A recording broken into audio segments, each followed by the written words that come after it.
लोकसभा चुनाव की अटकलों के बीच यहां पर शिवराज सिंह चौहान जेपी नड्डा से मिलते हैं और कहते हैं जो पार्टी कार्यभार देगी, जो भी काम देगी वो उसको संभालेंगे। लेकिन वसुंधरा का अभी तक कुछ क्लियर नहीं हुआ कि उनको राज्य में कोई मंत्री बनाया जाएगा या फिर केंद्र में बुलाया जाएगा। तो वसुंधरा के पहलू पर आप क्या सोचती हैं कि उनको यहाँ पर इंतजार करना पड़ेगा या फिर 24 में उनको बुलावा आ सकता है? देखिए, तब से इंतज़ार ही तो कर रही हैं वो। आप इंतज़ार देखिए कि चुनावी टिकट दिया जाएगा, इंतज़ार किया गया जब विधायक यहाँ पर ये देखे गए कि बगावत कर सकते हैं। अगर उनको टिकट नहीं दिया गया तो आनन फानन में भारतीय जनता पार्टी दूसरी लिस्ट में वसुंधरा राजे का नाम जाहिर कर देती है। उसके बाद जब वसुंधरा जीत जाती है, वहाँ पर मजबूरन दिल्ली से लेकर जयपुर तक का दौरा देखा जाता है, लेकिन वसुंधरा राजे पर तब भी दाव नहीं खेला जाता है। तो वसुंधरा राजे कब नहीं इंतज़ार किया, लगभग कई सालों से इंतज़ार ही कर रही है कि 5 साल वाली परंपरा को कायम रखना है तो वसुंधरा राजे को ही मुख्यमंत्री बनाना पड़ेगा, लेकिन भारतीय जनता पार्टी नहीं बनाती है। तो ऐसे में वसुंधरा राजे को बेशक यहाँ पर कोई भी पद यहाँ पर कैबिनेट में देते हुए भारतीय जनता पार्टी नजर आए,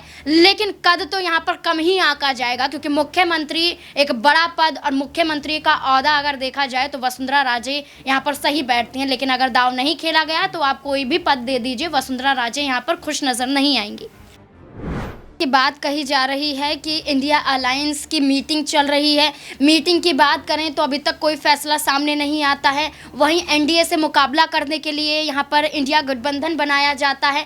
तो ये मुकाबला तो किया जा रहा है, लेकिन मुकाबले की बात कही जाए तो ये अपनी ही पार्टियों में आपसी कलह के बीच में फंसते हुए नज़र आ रहे हैं, जिसके बीच में देखा जाए तो यहाँ पर जो मुकाबला दूसरी तरीके से मोदी सरकार के सामने नज़र आ रहा है, लेकिन मोदी सरकार को ही एक जीतने का मौका दे रहे हैं, क्योंकि यहाँ पर जब तक ही ये आपसी रंजिशों को खत्म नहीं करेंगे, मीटिंग आप कितनी भी कर लीजिए, चौथी मीटिंग यहाँ पर देखी जा रही है, कितनी भी मीटिंग कर लीजिए, कितनी भी बातें कर लीजिए कि एक परिवार हैं हम, लेकिन अगर परिवार में अगर ये लड़ाइयाँ खत्म नहीं होगी तो ये टूटने की कगार पर भी पहुँच सकता है। इसलिए सबसे ज़्यादा ज़रूरी यहाँ पर पहले ये है कि इंडिया गठबंधन में आपसी नाराज़गी को दूर किया जाए, उसके बाद एनडीए से लड़ने की ताकत यहाँ पर दिखाई जाए।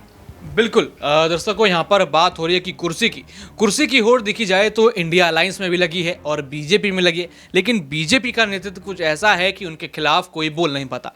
यहाँ पर सीधे बात करें तो जो मीडिया में चल रहा है कि गुजरात लॉबी जो है किसी की चलने नहीं देती और सिर्फ यहाँ पर उनकी ही चलेगी, ये बात लगातार सामने आती है। तो देखना होगा 2024 का परिणाम क्या 2023 जैसा होगा या फिर ये 2023 की जीत पाने के बाद भी बीजेपी घाटे में रहेगी।